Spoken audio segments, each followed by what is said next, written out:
நேபாளத்தில் ஏற்பட்ட திடீர் வெள்ளப்பெருக்கினால் 100 பேர் உயிரிழந்த சோகம் ஏற்பட்டுள்ளது. நேபாளத்தின் வடக்கு எல்லையான ரசுவா மாவட்டத்தில் இமயமலை பகுதிகளில் பனிமலைகள் உடைப்பு காரணமாக கோசி, திரிசூலி நதிகளில் வரலாறு காணாத வகையில் நேற்று வெள்ளப்பெருக்கு ஏற்பட்டது. மலை சரிவுகளில் இருந்து கரைபுரண்டு வந்த வெள்ள நீர் கிராமங்கள், பாலங்கள் மற்றும் முக்கிய நீர்மின் திட்டங்களை அடித்துச் சென்று பேரழிவை ஏற்படுத்தியது. ஆற்றுப்படுக்கையை ஒட்டியுள்ள அடுக்குமாடி கட்டிடங்களை நொடிப்பொழுதில் வெள்ளத்தில் சரிந்து விழுந்தன. பெரும் பாலங்கள் அடித்து செல்லப்பட்டன. இது தொடர்பான ஏராளமான வீடியோக்கள் சமூக வலைதளங்களில் வெளியாகி அதிர்ச்சி ஏற்படுத்தியது. வெள்ளத்தில் சிக்கி இதுவரை சுமார் 150 பேர் உயிரிழந்துள்ளதாக தெரிகிறது. மேலும் காணாமல் போன 500க்கும் மேற்பட்டவர்களை தேடி வருவதாக முதற்கட்ட தகவல்கள் தெரிவிக்கின்றன. இந்த வெள்ளத்தின் பாதுகாப்பு படையினர் மற்றும் 60 நீர் மின் நிலைய தொழிலாளிகள் காணாமல் போயுள்ளார்கள்.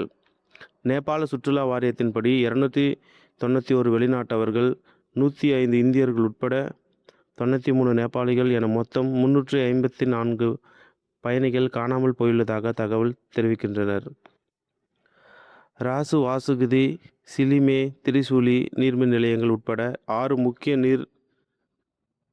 மின் உற்பத்தி மற்றும் பரிமாற்ற நிலையங்கள் வெள்ளத்தில் சேதமடைந்ததால் நேபாளத்தில் மின் விநியோகம் முற்றிலும் பாதிக்கப்பட்டுள்ளது. இதற்கிடையில் நிலநடுக்கத்தால் பனிச்சரிவு ஏற்பட்டதே பெரும் வெள்ளத்துக்கும் காரணம் என்று நேபாள வெளியுறவுத்துறை அமைச்சர் தெரிவித்துள்ளார். பல்வேறு தொலைபேசி எண்கள் அவசர உதவிக்காக நேபாள அரசு அறிவித்துள்ளது. நேபாள தலைநகர் காத்மாண்டுவில் உள்ள இந்திய தூதரகம் அவசர தொலைபேசி எண்களை அறிவித்துள்ளது. தொலைபேசி மற்றும் வாட்ஸ்அப் எண்கள் +9779851316807, +9779709107500 ஆகிய எண்களை தொடர்பு கொண்டு விவரங்கள், உதவிகள் பெறலாம் என்று அறிவிக்கப்பட்டுள்ளது. இதற்கிடையில் தஞ்சாவூர், திருவாரூர், மயிலாடுதுறையில் உள்ள அந்த மாவட்டங்களைச் சேர்ந்த 57 பேர் கும்பகோணத்தில் இருந்து கடந்த 23ஆம் தேதி இரவு கைலாஷ் யாத்திரைக்கு சென்றனர். அவர்கள் வெள்ளத்தில் சிக்கியுள்ளார்கள். அவர்களை கும்பகோணத்தை சேர்ந்த சூப்பர் யாத்ரா டிராவல்ஸ் என்ற நிறுவனம் அழைத்து சென்றுள்ளது. இவர்கள் நேற்று காத்மாண்டு பகுதியில் 3 வாகனங்களில் சென்று கொண்டிருந்தனர். அப்பொழுது அந்த பகுதியில் திடீரென வெள்ளப்பெருக்கு ஏற்பட்டது.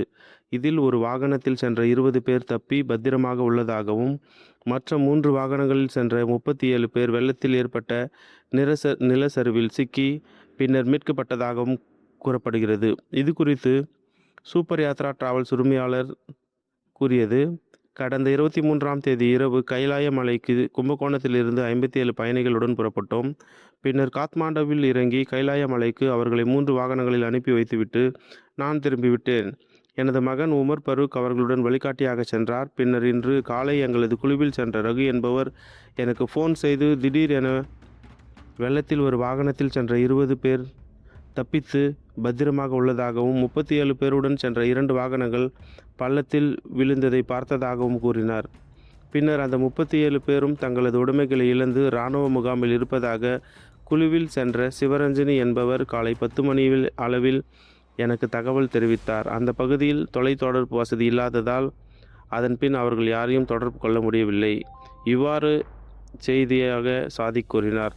நேபாள வெள்ளத்தில் சென்னை உயர்நீதிமன்ற ஓய்வு பெற்ற நீதிபதியான மயிலாடுதுறையை சேர்ந்த சிவஞானமும் சிக்கியிருப்பதாகவும், அவர் உள்ளிட்டவர்கள் வெள்ளத்தில் சிக்கியுள்ளவர்களை பாதுகாக்க மீட்பு படையினர் நடவடிக்கை துரிதப்படுத்தியுள்ளதாகவும் தகவல் வெளியாகியுள்ளது.